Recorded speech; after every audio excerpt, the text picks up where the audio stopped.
Bab 791 Kembalinya Seorang Suci. Keesokan paginya, Qin Haodong membawa Su Hui kembali ke Huaxia dari Myanmar dan sekali lagi menginjakkan kaki di jalan menuju desa Wangshan. Dalam perjalanan, mereka melihat penduduk desa memukul gong dan genderang untuk menyambut mereka. Setelah kejadian di desa Dawang, penduduk desa Wangshan hidup dalam ketakutan kalau ada zombie yang menyerbu desa mereka dan mengubah mereka menjadi monster. Sekarang mereka gembira mendengar bahwa sang bijak medis, yang dapat menyembuhkan penyakit aneh ini, telah kembali ke desa Wangshan.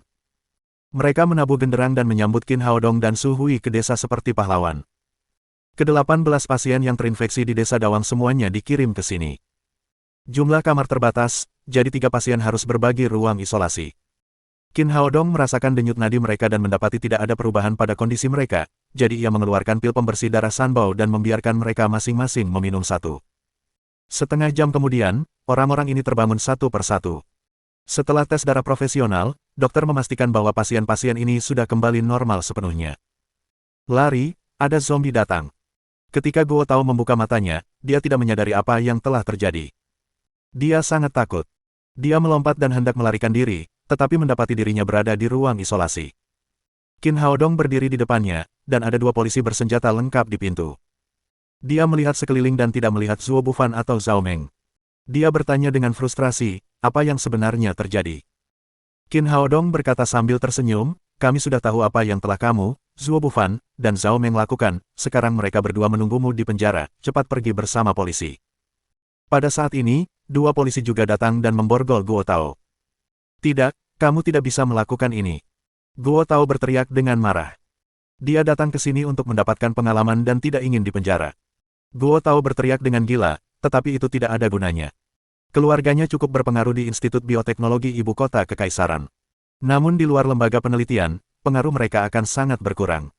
Terlebih lagi, mereka sekarang berada di Provinsi Yunnan, yang berada di luar jangkauan keluarganya. Terlebih lagi, kasus tersebut diawasi secara pribadi oleh Gao Haiming dari Menteri Kesehatan. Setelah mengetahui kebenarannya, ia memenjarakan Zhao Meng dan Zuo Bufan. Sekarang Guo Tao akan menghadapi akhir yang sama. Jika semuanya berjalan lancar, mereka bertiga akan menghabiskan sisa hidup mereka di penjara. Qin Haodong menyembuhkan semua pasien yang terinfeksi virus zombie. Setelah sekian lama masa suram, desa Wangshan akhirnya kembali damai. Ketika Qin Haodong keluar dari bangsal, Li Laogen bersujud kepadanya diikuti oleh penduduk desa lainnya untuk mengungkapkan rasa terima kasih mereka. Sebagai perwakilan dari Departemen Kesehatan, Wang Zonglin berkata kepada Qin Haodong, Dr. Qin, penduduk desa Wangshan berterima kasih kepada Anda, dan orang-orang di Provinsi Yunnan juga berterima kasih kepada Anda. Qin Haodong berkata, bangunlah, kumohon, aku seorang dokter, tugasku adalah merawat dan menyelamatkan pasien. Wang Zonglin berkata, Dr. Qin, silakan ikut dengan saya, kondisi kehidupan di sini agak buruk, mari kita kembali untuk merayakannya untuk Anda. Qin Haodong berkata, Direktur Wang, masalah ini belum terselesaikan, masih terlalu dini untuk merayakannya.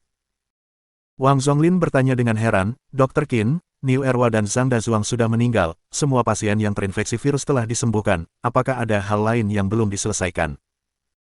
Qin Haodong berkata dengan serius, Niu Erwa sudah mati, tetapi kelelawar yang menggigitnya masih hidup, jika kita tidak membasmi sumber infeksinya, penduduk desa lain mungkin akan digigit suatu hari nanti, dan itu akan menyebabkan konsekuensi yang lebih serius.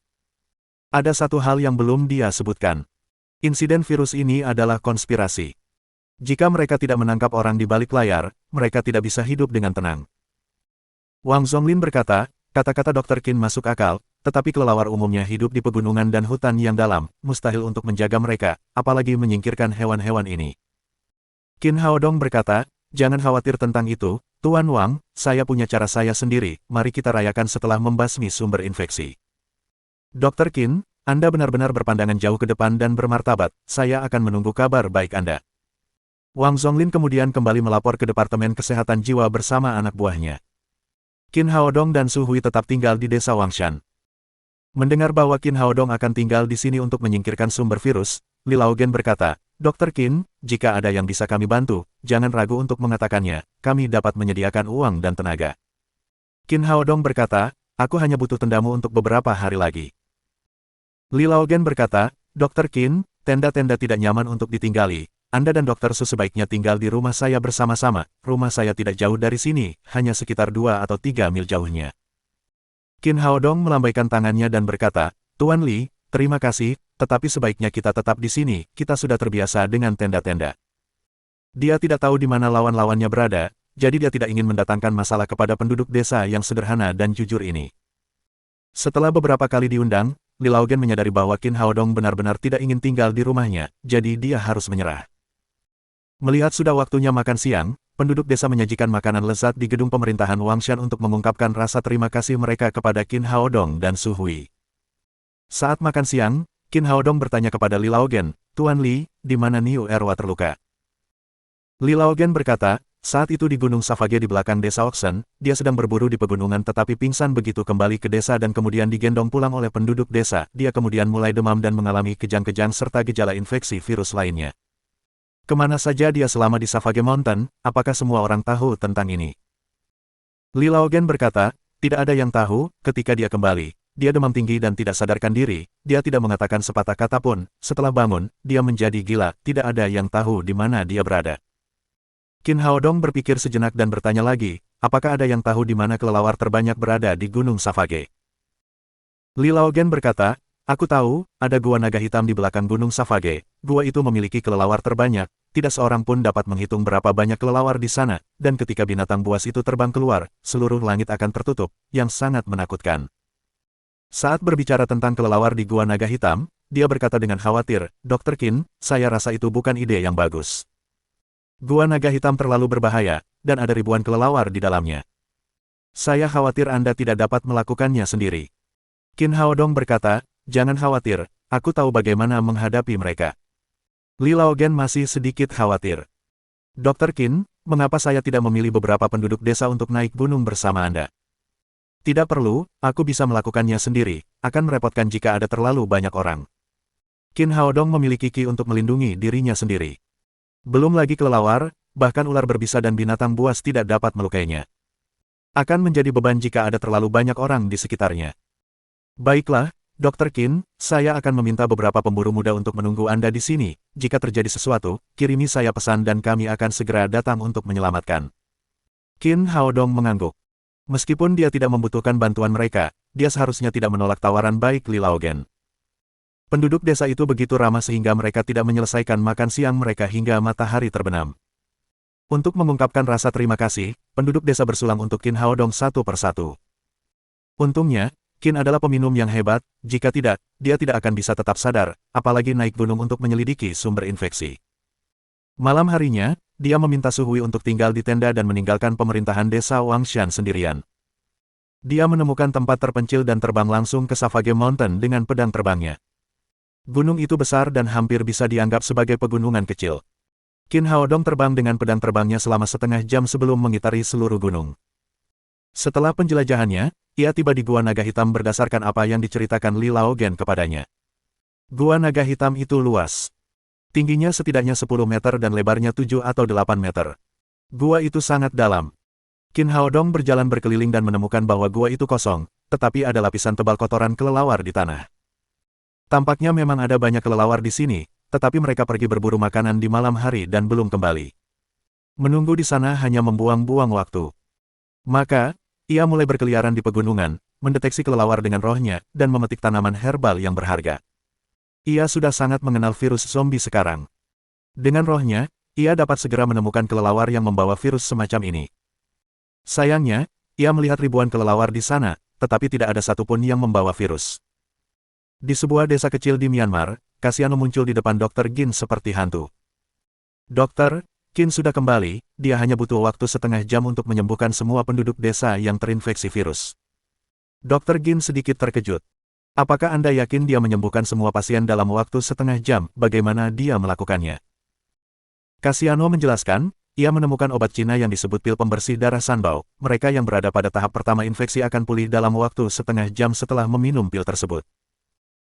Dr. Qin menyipitkan matanya dan berkata, saya butuh waktu 10 tahun untuk menghasilkan virus zombie. Kami melakukan ribuan percobaan di laboratorium, tetapi virus itu tidak dapat dibunuh. Saya pikir tidak ada obatnya. Saya tidak menyangka bahwa seorang dokter pengobatan Tiongkok biasa dapat membasmi virus saya. Sungguh tidak terduga.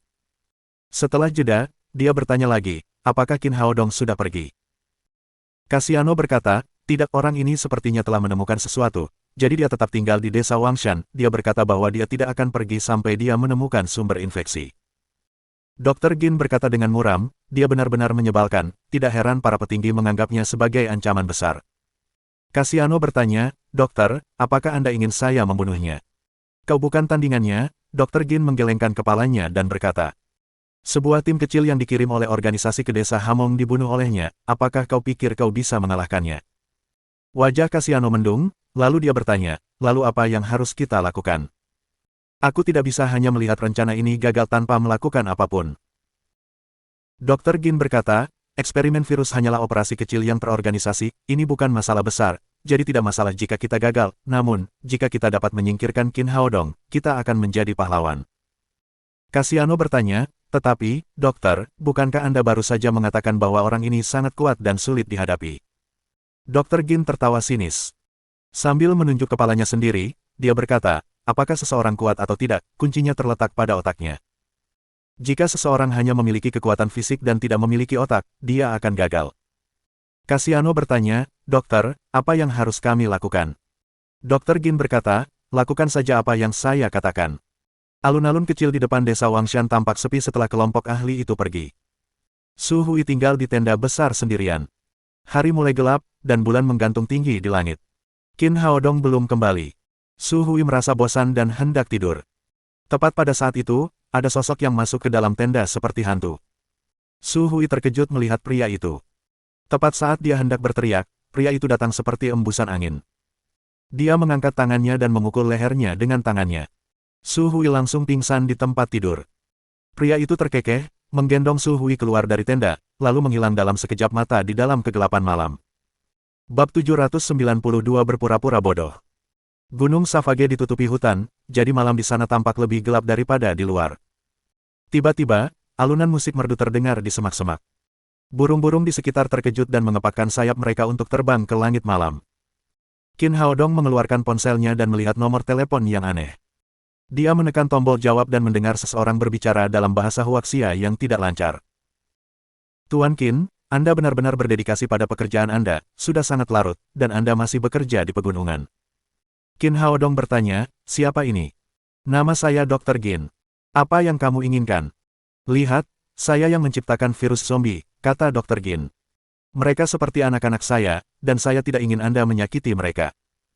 Beraninya kau mengembangkan virus seperti itu untuk menghancurkan orang-orang Huaxia, aku akan membasmi virus itu dan membawamu ke pengadilan. Dr. Gin berkata, Tuan Qin, saya rasa itu bukan ide yang bagus, baiklah, saya punya sesuatu untuk disampaikan kepada Anda, istri Anda yang cantik sekarang bersama kita, jika Anda terus melanjutkan, saya khawatir dialah yang akan terluka pertama kali. Aku belum pernah melihat wanita Huaxia secantik itu sebelumnya, aku benar-benar tidak tega membunuhnya, jadi kuharap kau bisa datang secepatnya dan kita bisa bicara baik-baik. Apa, kau menculik Su Hui? Suara Qin Haodong terdengar sangat dingin dalam kegelapan. Di seberang telepon, Dr. Gin tampak puas dengan tanggapan Qin Haodong. Ia melanjutkan, Tuan Qin, kami hanya ingin mengundang Nona Su untuk berkunjung, jika kita bisa berbicara baik-baik, saya akan mengizinkan Anda untuk membawanya kembali. Qin Haodong berkata, katakan padaku di mana kamu berada. Ada hutan bulan di jalan dari pegunungan Savage menuju Myanmar, kata Dr. Gin. Saya menunggu Anda di hutan bulan. Tuan Qin, saya harap Anda bisa cepat, meskipun saya pemarah. Anak buah saya tidak, mereka semua orang kasar dan tidak sopan, jika waktu berlalu, saya khawatir mereka tidak akan bisa mengendalikan diri saat bertemu dengan Nona Su. Qin Haodong berkata dengan galak, jika kamu berani menyakitinya, aku akan mengirimmu ke neraka terdalam. Lalu dia menutup telepon dan segera menghilang dalam kegelapan malam. Di tengah hutan ini terdapat sebuah lahan terbuka yang sangat rapi berbentuk bulan, sehingga penduduk setempat menyebutnya hutan bulan. Saat ini, Su Hui diikat di pohon besar di tepi hutan, dan dia tampak sangat cemas. Di sampingnya berdiri Cassiano dan 4 pria berpakaian hitam. Dr. Gin menatap Su Hui dan berkata, Nona cantik, jangan menatapku seperti itu, jika suamimu bijaksana, aku akan memberimu banyak manfaat. Su Hui berkata, jangan bermimpi lagi, Haodong tidak akan berhubungan dengan iblis sepertimu. Dr. Gin tersenyum dan berkata, wanita Huaxia yang cantik, saya rasa tidak bijaksana bagi Anda untuk mengatakan itu, Anda akan menderita jika Anda membuat saya kesal, untungnya, saya seorang pria sejati dan saya tidak peduli dengan wanita. Su Hui tampaknya menyadari bahwa dirinya dalam bahaya sekarang, jadi dia menutup mulutnya dan berhenti berbicara. Benar sekali, kata Dr. Gin. Malam ini panjang. Kalau kita semua diam saja, pasti membosankan. Baiklah, mari kita tebak. Berapa lama lagi sebelum orangmu tiba di sini? Tidak perlu menebak, aku di sini.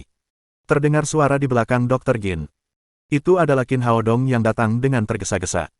Dr. Gin berbalik dan menatap Qin Haodong, sambil bertepuk tangan. Tepuk tangan yang monoton terdengar jelas dalam kegelapan. Tuan Qin, Anda benar-benar mencintai istri Anda datang sedikit lebih cepat dari yang kami duga. Qin Haodong bertanya, katakan padaku, bagaimana kau bisa melepaskan Su Hui? Dengan senyum tipis di wajahnya, Dr. Gin tampaknya telah mengendalikan situasi. Baiklah, Tuan Qin, kami ingin membuat kesepakatan dengan Anda, jika Anda bergabung dengan organisasi kami, saya akan memberi Anda lebih banyak uang daripada yang dapat Anda belanjakan seumur hidup Anda, dan saya juga akan mengembalikan Nona Su kepada Anda. Tidakkah menurut Anda itu kesepakatan yang bagus? Qin Haodong berpikir sejenak lalu berkata, kita semua orang pintar, apakah ini tawaran yang bagus atau tidak tergantung tidak hanya pada apa yang saya dapatkan, tetapi juga pada apa yang saya berikan. Saya pikir Anda harus memberitahu saya organisasi apa itu dan apa yang perlu saya lakukan jika saya bergabung dengan organisasi itu. Itu sangat mudah, kata Dr. Gin. Kami didukung oleh Angel Pharmaceutical. Gaji untuk bergabung dengan perusahaan kami sangat besar, dan Anda tidak perlu melakukan hal khusus apapun untuk kami. Tutup saja perusahaan farmasi Sekte Tang dan hentikan penelitianmu, kamu bisa berkeliling dunia bersama istrimu yang cantik, dan sejumlah besar uang akan mengalir masuk. Bagaimana menurutmu, bukankah itu kesepakatan yang bagus?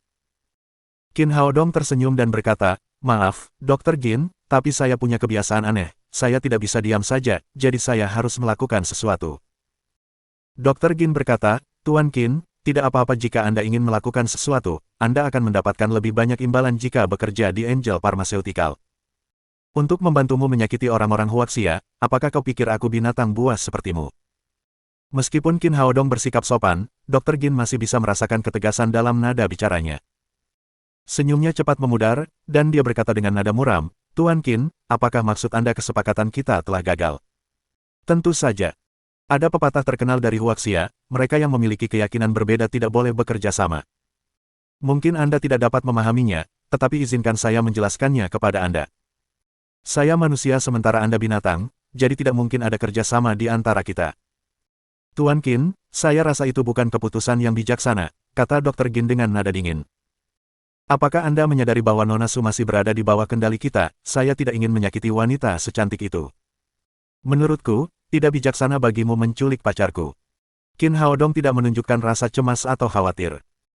Dia berkata dengan santai, perusahaan Angel Pharmaceuticalmu pasti telah mengumpulkan banyak materi tentangku, apakah kamu tidak memperhatikan bahwa semua pacarku istimewa, benar-benar bodoh menculik mereka. Mendengar ini, hati Dr. Gin tiba-tiba hancur. Sebagai rival lamanya, mereka telah mendapatkan semua informasinya.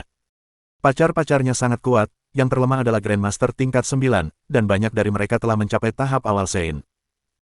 Alasan mereka menyerang Su Hui adalah karena mereka telah melakukan penyelidikan terperinci dan menemukan bahwa dia adalah wanita biasa tanpa kultivasi apapun. Dia dibawa ke pegunungan oleh Qin Haodong. Pikiran itu membuatnya sangat lega. Dia berkata, Qin Haodong, apakah kamu mencoba menakut-nakutiku? Sejujurnya, kamu sama sekali tidak berhasil. Aku tidak tertarik menakut-nakutimu, Qin Haodong mencibir dan berkata. Sejujurnya, kau membuatku pusing sekarang.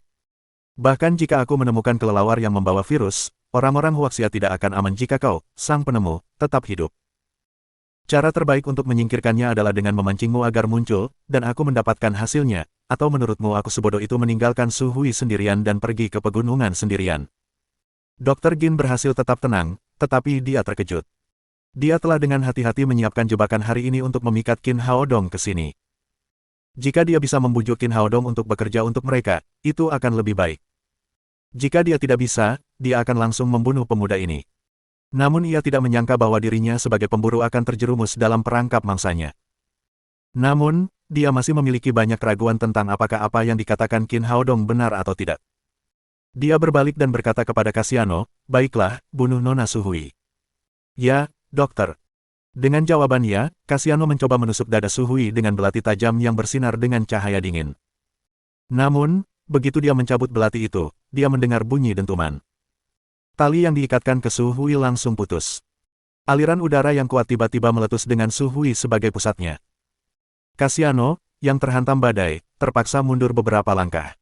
Sebelum ia sempat berdiri tegak, sebuah tangan putih telah mencengkeram lehernya.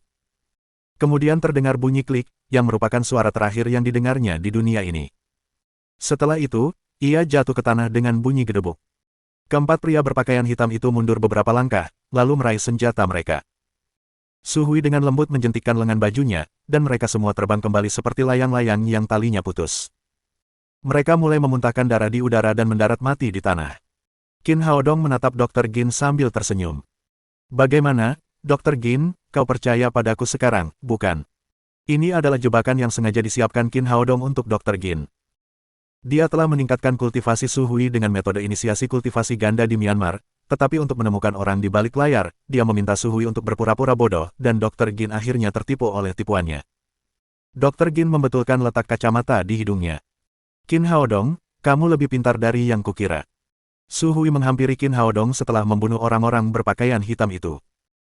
Dia melingkarkan tangannya di pinggang Qin Haodong dan berkata kepada Dr. Gin, Dr. Gin, ceritakan semua yang Anda ketahui, dan saya mungkin mempertimbangkan untuk membiarkan Anda tetap hidup. Dr. Gin tersenyum dan berkata, Qin Haodong, apakah menurutmu kamu adalah pemenangnya? Masih terlalu dini bagimu untuk merayakannya, perangkap yang aku pasang lebih rumit dari yang kamu kira. Setelah itu, dia menepukkan tangannya. 4 bayangan hitam melesat keluar dari hutan dan langsung mengepung Qin Haodong dan Su Hui. Mereka sangat cepat.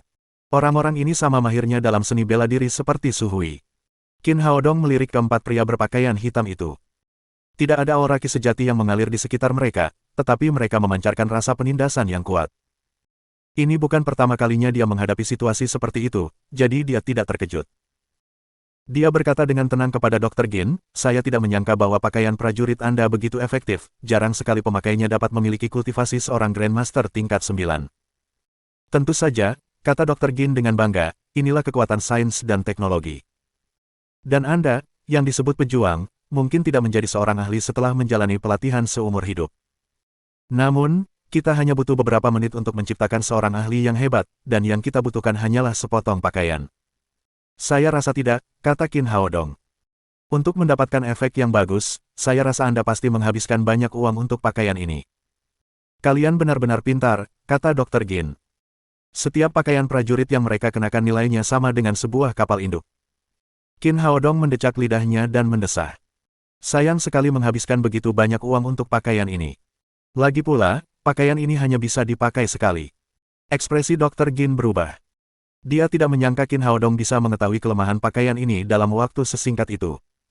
Pakaian ini memang mahal dan hanya bisa dipakai sekali. Jadi sampai sekarang, perusahaan mereka baru memproduksi 4 potong, yang saat itu sudah dibawa ke Huaxia. Tak lama kemudian, dia kembali tenang. Memangnya kenapa? Pakaian itu tidak ada apa-apanya jika kita bisa membunuh dokter bijak dari Huaxia. Dan izinkan saya memberitahu Anda, perusahaan malaikat kami kekurangan segalanya kecuali uang. Bab 793 Sang Ahli Nujum. Qin Haodong melanjutkan, sepertinya Anda telah mengorbankan lebih dari sekadar pakaian. Orang-orang ini, meskipun telah dilatih secara khusus, tidak cukup kuat untuk menahan kekuatan pakaian prajurit seperti seorang Grandmaster tingkat 9, jadi mereka juga bisa dibuang. Dia mengatakan yang sebenarnya, tetapi jelas bahwa orang-orang di pakaian prajurit tidak mengetahui hal ini. Ada kilatan ketakutan di mata mereka. Dr. Gin segera melihat niat Qin Haodong dan berteriak, dia berbicara omong kosong untuk mengganggu pikiran kalian. Dia telah melihat niat Qin Haodong, tetapi sudah terlambat. Orang-orang dalam pakaian prajurit, meskipun diberkahi dengan kekuatan Grandmaster tingkat 9, tidak sebanding dengan master sejati baik dalam pengalaman tempur maupun kualitas psikologis. Mereka tidak mengerti bahwa pemain terbaik bisa menang dan kalah dalam sekejap. Pada saat itu, ketika mereka kehilangan akal sehat, Qin Haodong mengayunkan pedang Xuan Yuan-nya, dan hanya dengan satu gerakan, menusuk tenggorokan keempat pria itu. Pedang itu memancarkan cahaya keemasan yang menyilaukan di langit malam. Perusahaan farmasi malaikat terlalu kuat.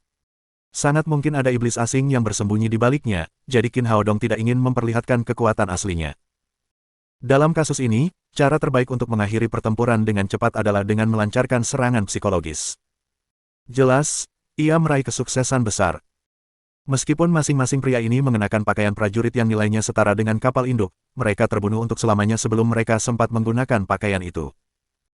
Menarik pedang Xuan Yuan miliknya, Qin Haodong menatap Dr. Gin dan berkata, beberapa hal tidak dapat digantikan oleh sains dan teknologi. Para master yang Anda ciptakan dengan pakaian ini hanya memiliki kekuatan seorang Grandmaster tingkat 9, tetapi mereka bukanlah master sejati. Dr. Gin menggertakkan giginya karena marah. Mereka adalah prajurit yang telah menghabiskan banyak uang untuk organisasi. Sekarang mereka semua telah terbunuh. Dia tidak akan bisa lolos dari hukuman dari atasannya saat dia kembali. Qin Haodong, kau dan aku sedang berselisih paham. Dr. Gin, apakah Anda masih punya keyakinan untuk mengatakan hal seperti itu sekarang? Qin Haodong tidak terburu-buru untuk melawannya. Dia ingin melihat apakah Dr. Gin masih memiliki kartu tersembunyi. Qin, kurasa kau tidak punya banyak waktu lagi untuk berbangga pada dirimu sendiri. Dr. Gin berkata ke arah hutan di belakangnya, Tuan Rossi, giliranmu. Mendengar panggilannya, dua sosok tinggi berjalan keluar dari hutan selangkah demi selangkah. Qin Haodong dan Su Hui tercengang melihat mereka. Mereka adalah Niu Erwa dan Zhang Dazuang, penduduk desa Oxen. Namun, mereka kini sudah tak bernyawa dan tampak seperti zombie sungguhan. Di belakang mereka ada seorang pria lain, semuanya terbungkus jubah hitam, dan Qin Haodong bahkan tidak bisa melihat wajahnya dengan jelas. Qin Haodong berteriak kaget, apakah dia seorang necromancer? Harus kukatakan kau cukup waras. Dr. Gin berkata dengan bangga, ini Rossi sang necromancer, sebaiknya kau menyerah sebelum kau dan pacarmu berubah menjadi zombie. Qin Haodong berkata dengan marah, mereka semua sudah mati, bagaimana kamu masih bisa mengganggu tubuh mereka? Hidup atau mati, mereka hanyalah eksperimen bagiku.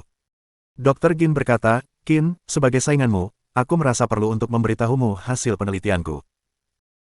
Korban virus zombie akan melalui 3 tahap. Pada tahap pertama, tahap awal infeksi, mereka akan mengalami koma karena demam tinggi. Pada tahap kedua, mereka akan terbangun dan menjadi gila, tetapi itu belum berakhir, bagian terbaiknya adalah tahap ketiga. Pada saat itu, tubuh mereka akan mengembang dengan cepat, seperti bom humanoid.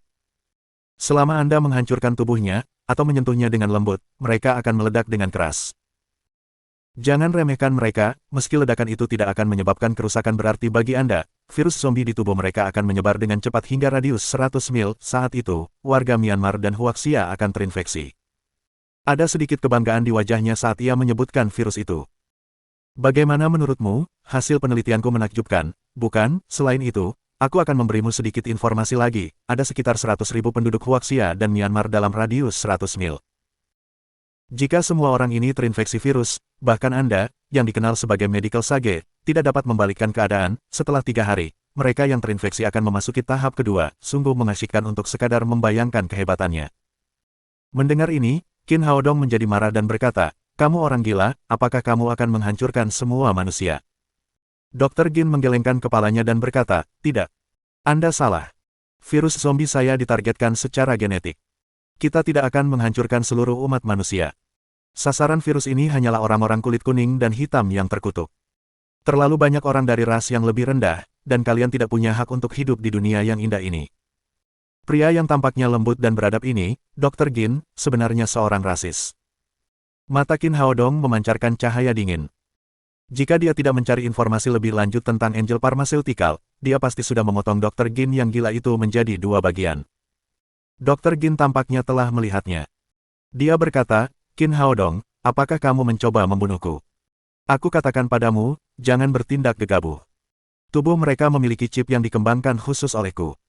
Jika jantungku berhenti berdetak, mereka akan langsung meledak. Jadi, kau tidak bisa membunuhku karena kau tidak sanggup menanggung akibatnya. Setelah itu, dia tersenyum puas. Kau benar, jika memang begitu, aku tidak berani membunuhmu, tapi aku bisa melumpuhkanmu. Setelah selesai berbicara, dia tiba-tiba melemparkan pedang Xuan Yuan miliknya. Sebelum Dr. Gin sempat merasakan sakitnya, kedua lengannya sudah menyentuh tanah. Teriakan menyayat hati terdengar di langit malam, dan burung-burung yang tak terhitung jumlahnya terkejut dan terbang ke udara. Mendengar teriakannya, Niu Erwa dan Zhang Dazuang menyerbu ke arah Qin Haodong bersama-sama, melambaikan tangan besar mereka yang seperti zombie untuk mencekik tenggorokannya. Qin Haodong dan Su Hui menghindari serangan mereka dengan mudah. Setelah mereka berubah menjadi zombie, mereka menjadi puluhan kali lebih lincah dari sebelumnya, tetapi mereka hampir tidak mencapai level Grandmaster tingkat pertama.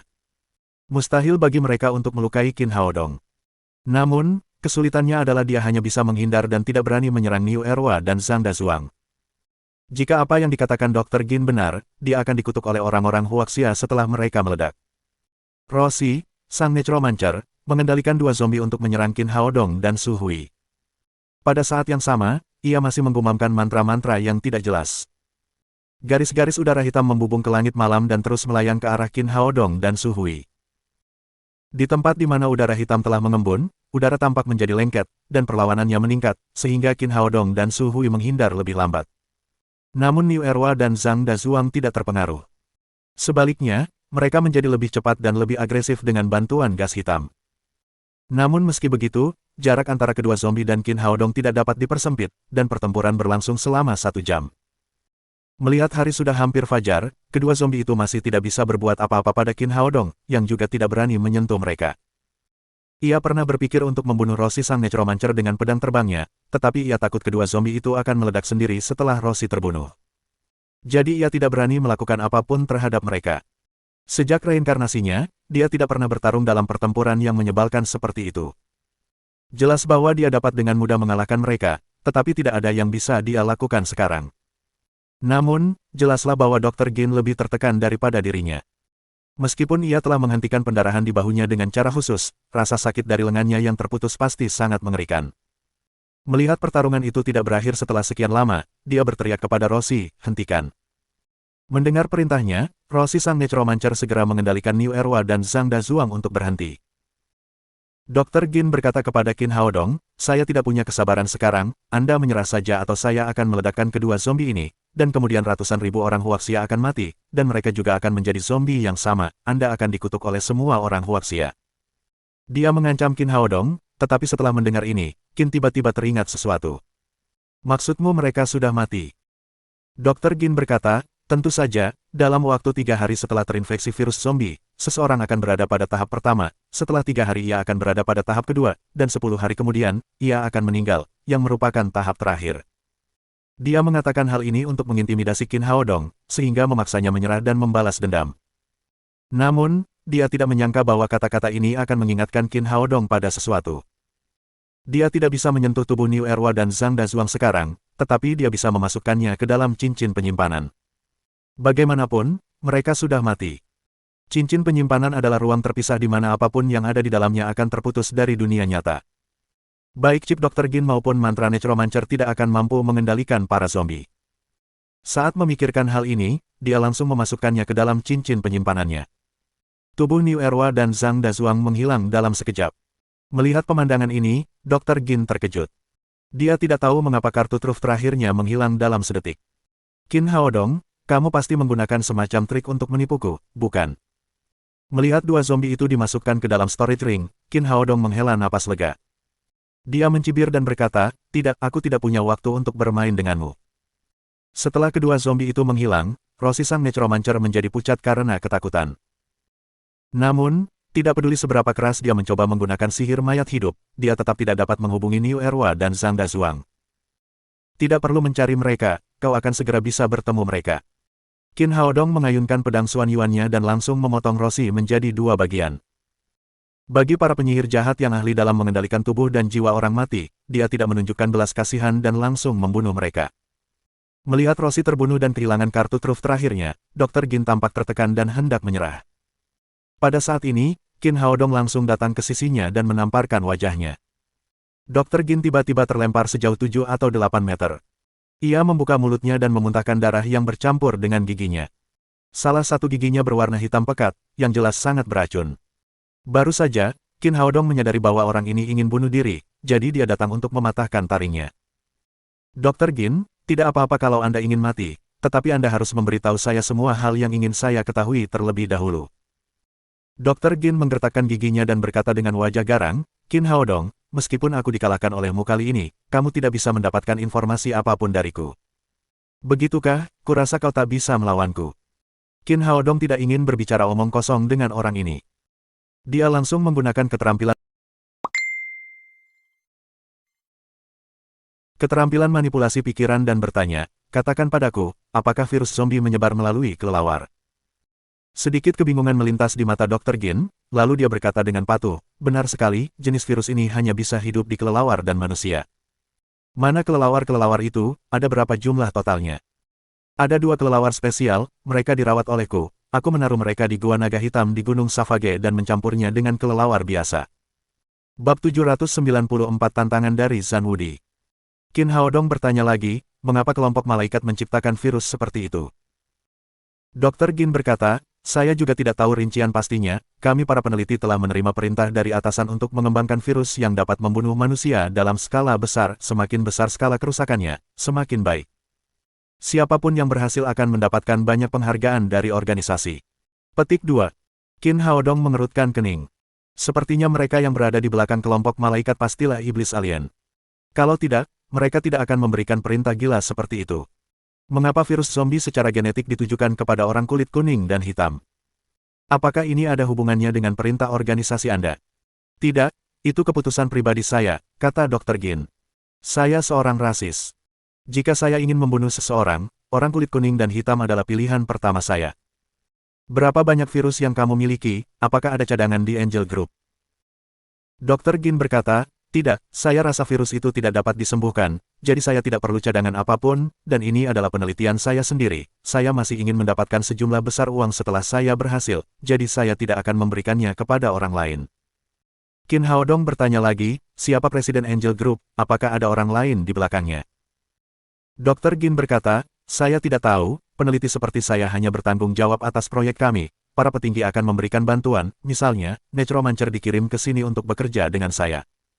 Namun saya belum pernah bertemu dengan Presiden Angel Group atau mendengar ada yang menyebutnya. Petik 2. Apakah Anda bagian dari suatu organisasi khusus yang mengharuskan Anda memiliki tato? Tidak, kata Dr. Gin. Orang-orang seperti saya hanya mengejar uang dan teknologi. Saya tidak tertarik pada organisasi keagamaan. Qin Haodong memeriksa lengannya di tanah dan bagian tubuh lainnya. Memang tidak ada tato. Katakan padaku, di mana markas besar Angel Group? Di negara M. Pada saat ini, ekspresinya tiba-tiba berubah, dan kemudian kepalanya meledak dengan kabut berdarah. Qin Haodong sudah berdiri beberapa meter jauhnya dari Dr. Gin bersama Su Hui. Melihat tragedi itu, Su Hui bertanya dengan heran, apa yang terjadi di sini? Mengapa kepalanya meledak? Qin Haodong berkata dengan muram, aku meremehkan mereka, mereka memasang semacam batasan di kepala Dr. Gin, selama dia ingin mengatakan beberapa rahasia tersembunyi, kepalanya akan meledak.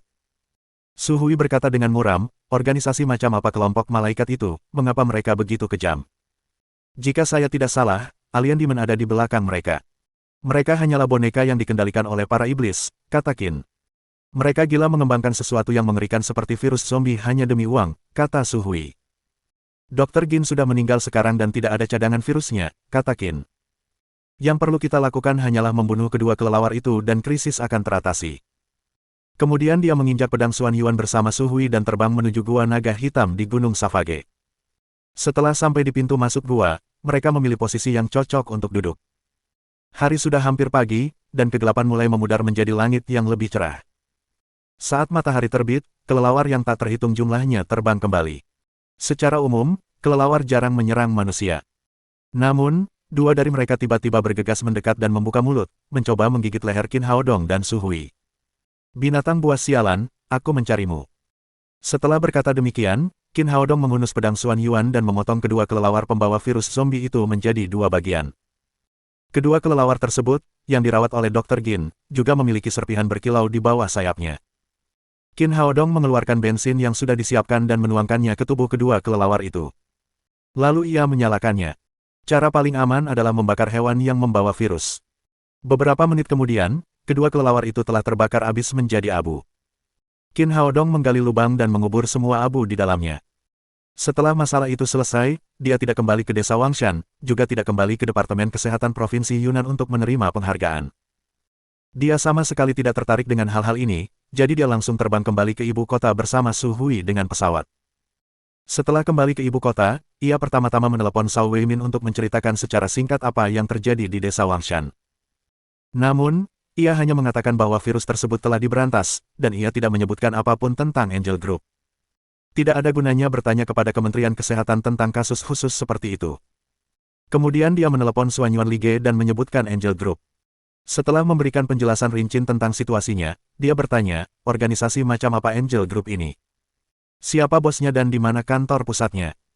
Xuan Yuan Lige menjelaskan, kami juga pernah memperhatikan Angel Group sebelumnya, tetapi mereka selalu bertindak secara rahasia. Kepala eksekutif yang sering terlihat di depan publik adalah Kirsten. Namun kami percaya bahwa dia hanyalah boneka di tangan orang lain, dan markas nominal Angel Group pastilah merupakan kedok bagi markas Angel Group yang sebenarnya, yang disembunyikan di suatu tempat rahasia. Petik 2. Qin Haodong berkata, minta anak buahmu untuk lebih memperhatikan kelompok malaikat, tapi jangan membuat mereka waspada. Setelah masalah itu selesai, kehidupannya kembali normal. Dia akan membantu Su Hui di klinik pengobatan Tiongkoknya saat dia punya waktu, dan dari waktu ke waktu dia akan pergi ke Universitas Pengobatan Tradisional Tiongkok Kekaisaran untuk memberikan pelajaran. Waktu berlalu dengan cepat. 3 hari kemudian, telepon genggamnya tiba-tiba berdering setelah kelasnya. Telepon itu dari Donnie Randall, bos Deep Web. Nona Randall, apa yang bisa saya bantu? Donnie Randall berkata, Qin, aku punya kabar baik dan kabar buruk, mana yang kamu inginkan lebih dulu? Tidak ada perselisihan, tidak ada kerukunan. Mereka cukup dekat satu sama lain setelah pertarungan. Qin Haodong berkata, tentu saja aku menginginkan yang bagus. Kabar baiknya adalah kamu akan menjadi terkenal, kata Donnie Randall sambil menyeringai. Qin Haodong berkata, ini bukan kabar baik, saya selalu terkenal. Donnie Randall berkata, itu berbeda, meskipun Anda sangat terkenal sekarang, gelar Anda sebagai medical sage hanya dikenal oleh orang-orang Huaxia dan mereka yang berkecimpung di bidang medis, namun, segera seluruh dunia bawah tanah akan mendengar tentang Anda. Qin Haodong berkata, bagaimana dengan berita buruknya? Kabar buruknya adalah Anda akan menghadapi tantangan yang belum pernah terjadi sebelumnya dan bahkan mungkin kehilangan nyawa. Mengetahui ada sesuatu yang tersembunyi dalam kata-katanya, Qin Haodong berkata, katakan saja, jangan bertele-tele. Karena kamu ingin tahu, aku akan memberitahumu, kata Donnie Randall, apakah kamu pernah mendengar tentang Zhan Wudi? Kudengar dia jenius bela diri, tapi dia pemberontak, kejam, dan suka berkelahi. Master Hao Yue mengusirnya dari Huaxia, dan kedua muridnya dibunuh olehku. Qin Haodong telah membunuh Li Long dan Li Hu di Jiangnan, tetapi itu sudah lama sekali dan dia hampir melupakannya karena Zhan Wudi tidak menimbulkan tantangan baginya. Baru saja, Zhan Wudi menantangmu melalui deep web kami, dia memintamu untuk bertarung di puncak Tianzu di Gunung Kunlun 3 hari kemudian.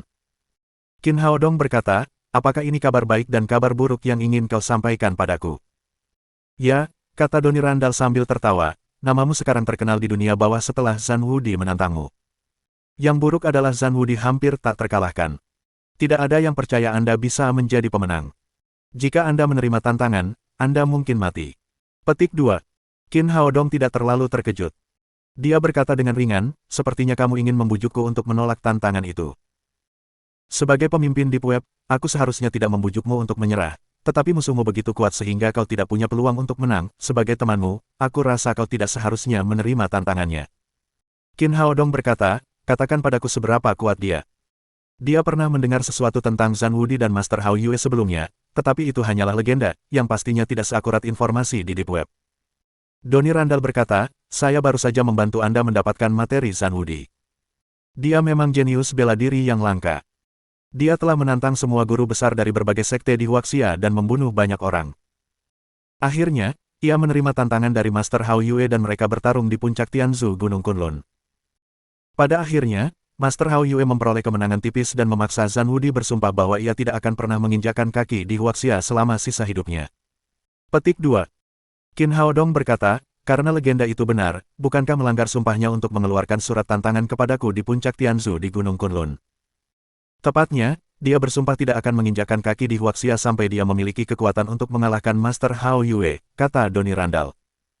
Dia memasuki pegunungan Kunlun di Huaxia sekali lagi, bukan hanya untuk menantangmu, tetapi juga untuk menyatakan perang terhadap Tuan Hao Yue.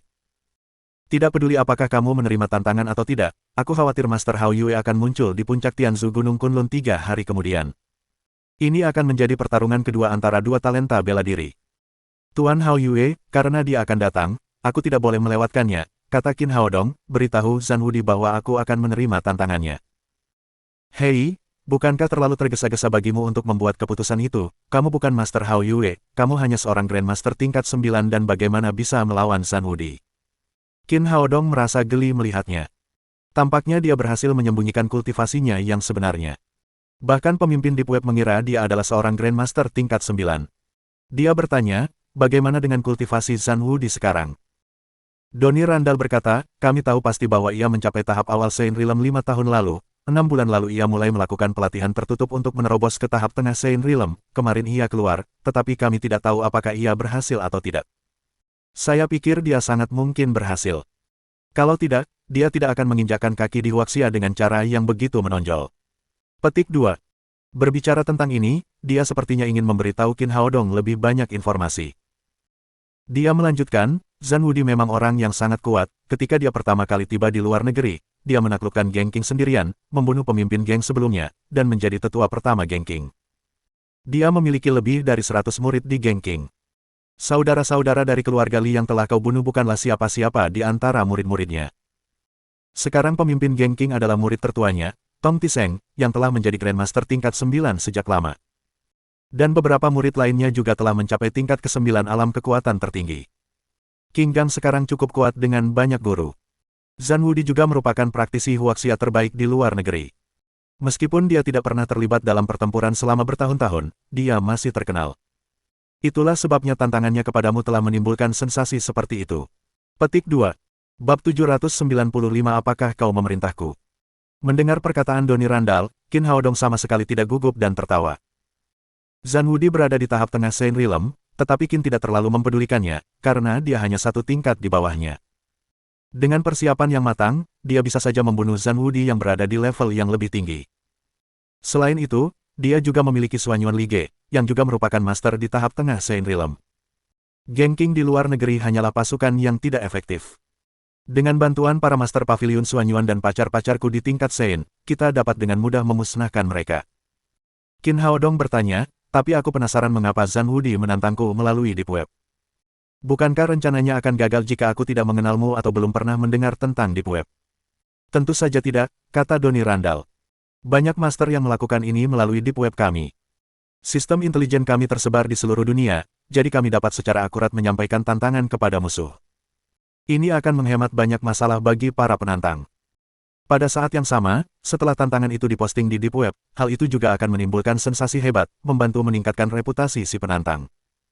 Zhan Wudi menantang Anda melalui Deep Web kami untuk mengumumkan kepulangannya ke Huaxia dengan nada tinggi. Petik 2. Sepertinya dia sama sekali tidak menganggapku sebagai lawan, kata Qin sambil tersenyum. Dia hanya ingin mengalahkanku dan kembali ke Huaxia.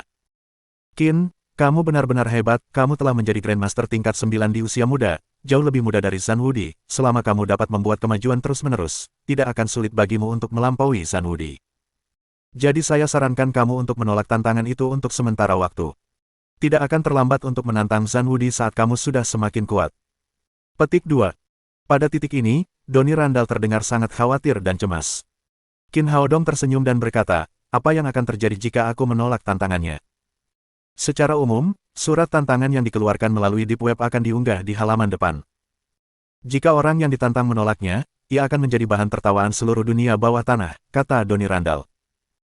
Tapi kamu tidak perlu khawatir tentang itu, karena kamu sama sekali bukan orang sezamannya, kamu satu generasi lebih muda darinya, jadi tidak masalah jika kamu menolaknya. Qin Haodong tersenyum dan berkata, aku tidak bisa melakukan itu, aku sangat menghargai reputasiku, jika aku dicemooh oleh semua orang, aku tidak akan bisa menemukan pacar. Doni Randall berkata dengan geram, dasar mesum, pacarmu sudah terlalu banyak. Qin Haodong tersenyum dan berkata, baiklah, jangan bercanda. Sebagai seorang pria, aku tidak akan menolak tantangan Zhan Wudi. Katakan padanya bahwa aku akan pergi ke puncak Tianzu di Gunung Kunlun 3 hari kemudian. Doni Randall menghela napas dan berkata, baiklah, karena kamu bersikeras, persiapkan dirimu dengan baik dan semoga kamu beruntung. Qin Haodong meninggalkan sekolah dan kemudian kembali ke klinik Su Hui. Menjelang sore, mereka kembali ke Sekte Tang bersama-sama.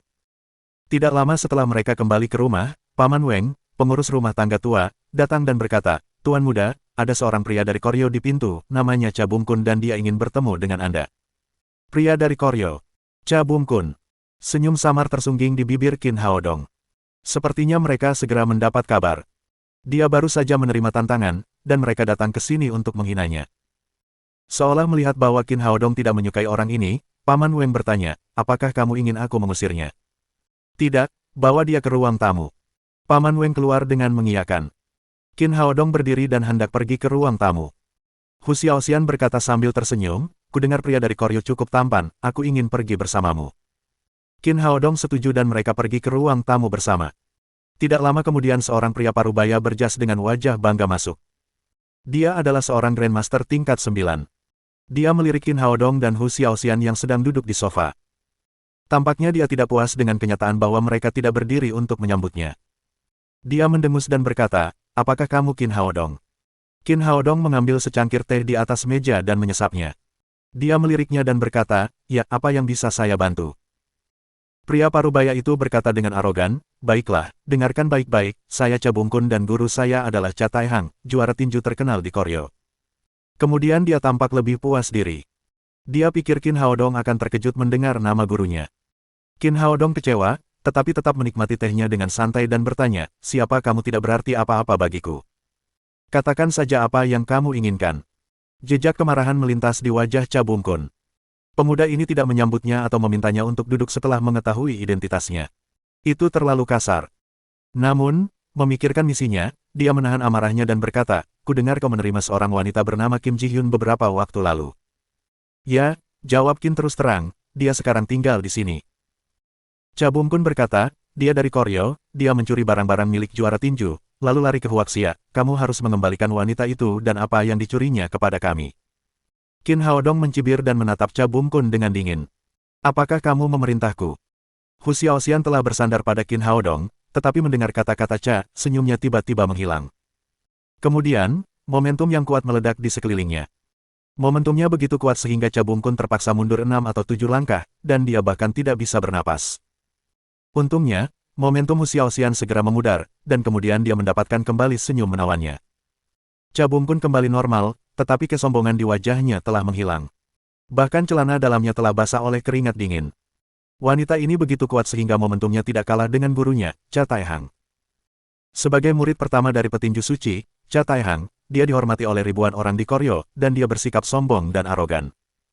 Meskipun Cha Taihang berulang kali memintanya untuk berhati-hati di Sekte Tang, dia tidak menganggap serius peringatan gurunya. Dia berpikir bahwa dengan kultivasinya, dia dapat menghancurkan seluruh dunia persilatan di ibu kota dengan mudah. Setelah melihat kekuatan besar Hu Xiaoxian, kesombongannya pun sirna. Ia berkata, "Tuan Qin, mohon maaf atas pilihan kata-kata saya, tetapi saya tetap berharap Anda dapat mengembalikan Kim Ji-hyun kepada kami." Qin Haodong mencibir. Mereka yang dari Koryo semuanya perampok, dan mereka semua sombong, dan orang ini tidak terkecuali. Qin Haodong berkata, "Kamu dan aku sama-sama tahu apa yang sedang terjadi." Karena Cha Taihang ingin merampok orang lain, dia tidak perlu bersikap munafik seperti itu. Ekspresi Cha Bungkun tiba-tiba berubah. "Qin Haodong, beraninya kau mempermalukan Santo Tinju." Qin Haodong mencibir. "Sudah kubilang, Kim Ji-hyun adalah temanku, Cha Taihang bukan siapa-siapa bagiku, cepat atau lambat aku akan membalasnya." "Sombong sekali," kata Cha Bungkun. "Qin Haodong, Zhan Wudi sudah mengirim surat tantangan kepadamu, aku khawatir kamu akan mati 3 hari kemudian, beraninya kamu bicara besar di sini. Apa ini ada hubungannya denganmu, berapa lama aku bisa hidup, keluar dari sini." Cha Bungkun berkata, "Qin Haodong, Boxing Sein sangat tulus, selama kamu menyerahkan Kim Ji-hyun dan memberikan apa yang telah dia curi kepada kami, Boxing Sein akan mempertimbangkan untuk melawan Zhan Wudi untukmu, dan dia juga akan setuju untuk memberimu 1 miliar yuan sebagai hadiah." Qin Haodong tiba-tiba menyadari bahwa peta itu pasti sangat berharga karena Cha Taihang rela menghabiskan begitu banyak uang untuk itu. Namun, dia pasti berbohong tentang pertarungan melawan Zhan Wudi untuknya. Dia hanyalah Sein tahap awal dan bukan tandingan Zhan Wudi. Dia mencibir dan berkata, "Apakah menurutmu Cha Taihang memiliki kemampuan untuk melawan Cha Taihang?" Cha Bungkun berteriak, "Tentu saja, Boxing Sein tidak terkalahkan di dunia." Qin Haodong berkata, "Baiklah, suruh Cha Taihang membunuh Zhan Wudi dulu, selama dia datang dengan kepala Zhan Wudi, aku akan memberinya apapun yang dia inginkan." Cha Bungkun berkata, "Qin Haodong, jangan terlalu sombong, merupakan kehormatan bagimu untuk membiarkan Sein Tinju bertarung untukmu, jika kamu menyinggungnya, Sekte Tangmu akan hancur." Begitu dia selesai berbicara, Hu Xiaoxian tiba-tiba datang kepadanya seperti hantu. Dia mengangkat tangannya dan menamparkan wajahnya. "Hei, kamu tidak mendengar kalau laki-lakiku memintamu untuk keluar." Itu adalah tamparan keras yang bagus. Meskipun Cha Bungkun adalah seorang Grandmaster tingkat 9, dia masih seperti anak kecil di depan Hu Xiaoxian. Dia sama sekali tidak memiliki kemampuan untuk melawan. Dia langsung terlempar dari ruang tamu dan berguling-guling di lantai. Setengah dari giginya copot. Hu Xiaoxian masih marah. "Aku benci orang-orang sepertimu yang tidak berguna tapi suka menyombongkan diri, jika aku bertemu denganmu lagi, aku akan menghajarmu. Tunggu dan lihat saja, Boxing Sein tidak akan membiarkanmu." Cha Bungkun tampak tangguh, tetapi dia tidak berani menatap Hu Xiaoxian lagi. Dia segera berlari keluar dari Sekte Tang. Kemudian dia masuk ke dalam mobil hitam, mengambil handuk untuk menyeka darah dari sudut mulutnya, dan kemudian menelepon.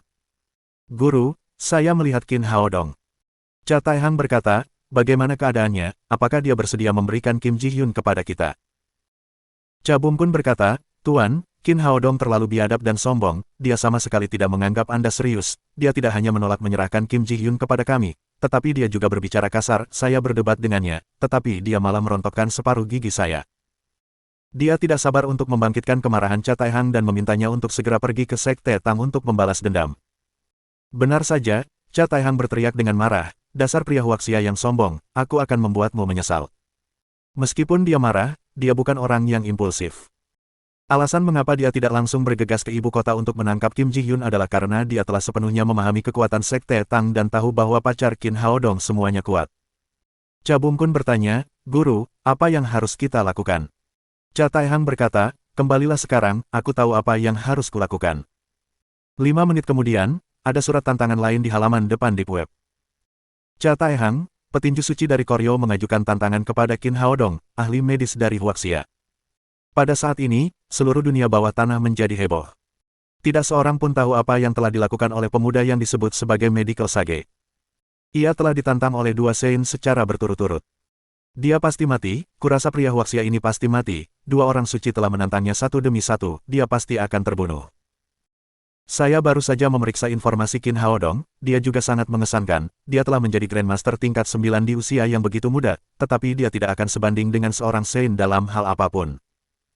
Seorang Grandmaster tingkat 9 yang masih muda mungkin bisa menjadi orang suci jika dia tumbuh dewasa selama beberapa tahun, namun sekarang, dia ditakdirkan untuk menjadi korban, sungguh disayangkan.